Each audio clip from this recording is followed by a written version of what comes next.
সে বিজ্ঞান পশুকে মানুষ তৈরি করে আর মানুষকে দেবতা তৈরি করে। আমরা প্রকৃতপক্ষে সবাই এক একজন দেবতা, আমরা ভুলে বসে আছি। আমাদের মধ্যে দেবত্বের জাগরণ চাই।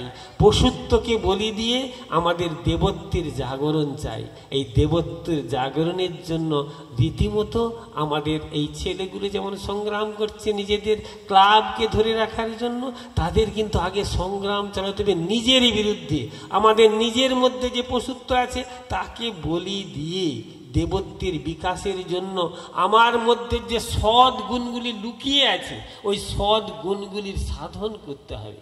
আমাকে দেখে যেন আর 5টা গ্রামের লোক বলতে পারে এ বসুন্ধরার সদস্য, সৎ, চরিত্রবান, পবিত্র এবং নিঃস্বার্থপর। এই রকম ব্যক্তি চাই। স্বামীজি বলেছেন এই রকম ব্যক্তি যদি তুমি হতে পারো তাহলে লোকে তোমাকে ভালোবাসবে, তোমার কথার উপর লোকে বিশ্বাস রাখতে পারবে। এই বিশ্বাস আজকাল থাকছে না, কারণ আমার চারিত্রিক গুণগুলো সেইগুলো নেই।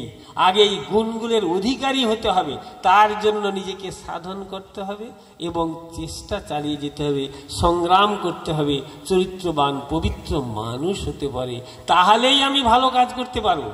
সেই জন্য আজকের যে শিক্ষা ব্যবস্থা কেন এরকম দুর্নীতি হচ্ছে, আমরা উপযুক্ত শিক্ষকের কাছে শিক্ষা পাইনি। স্বামী বিবেকানন্দ যে শিক্ষকের কাছে শিক্ষা পেয়েছিলেন, নেতাজি সুভাষচন্দ্র যে শিক্ষকের কাছে শিক্ষা পেয়েছিলেন, বিদ্যাসাগর তার বাবার কাছে শিক্ষা পেয়েছিলেন, এই রকম চরিত্রবান পবিত্র আদর্শবান মাস্টারমশাই চাই। তবেই তো আদর্শ ছেলে তৈরি হবে।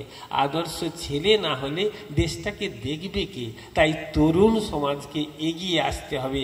স্বামীজিকে আদর্শ করে স্বামীজির বইগুলো একটু পড়তে হবে এবং স্বামীজির বাণীটি পড়তে হবে। বাণীটি পড়ে এবং গীতা সবসময় পকেটে একটি রাখতে হবে। চরিত্রবান পবিত্র হতে হলে গীতার একান্ত প্রয়োজন। ভগবান তার মুখ নিঃসৃত যে সত্য কথাগুলি বলে গেছেন সেগুলো নিজের কর্মে দেখাতে হবে, তবেই তো আমাকে চরিত্রবান বলে লোকে বিশ্বাস করবে। বলছে ফুল যখন ফোটে তখন ফুল কি ভ্রমরকে ডাকে? ডাকে না। ঠিক সেই রকম আমার বসুন্ধরার এই 5টি ছেলে এমন চরিত্রবান পবিত্র হবে, তাকে দেখলে লোকে নমস্কার করবে, গ্রামের লোক তাকে প্রণাম করবে। এই হলো চরিত্র গঠন। পবিত্র তৈরি হও, তারপরে এই কাজগুলো ধরো, দেখবে সুন্দরভাবে হবে। এখন তোমাকে আর কাউকে ডাকতে যেতে হবে না, লোকে তোমার কাছে এমনি আসবে। শ্রীরামকৃষ্ণ যখন পৃথিবীতে এসেছিলেন তার মহিমান্বিত গুণ দেখে লোকে সবাই তার কাছে ছুটে আসতো, পণ্ডিত মূর্খ সবাই ছুটে আসছে। স্বামীজি কি নিজেকে আগে স্বামীজি তৈরি করেছিলেন, তৈরি করার পরে বিদেশের লোক তাকে আগে চিনতে পেরেছিল, তারপরে আমাদের স্বদেশের লোক চিনতে পারলো, তখন দলবদ্ধ হয়ে সবাই স্বামীজির কাছে ছুটছে।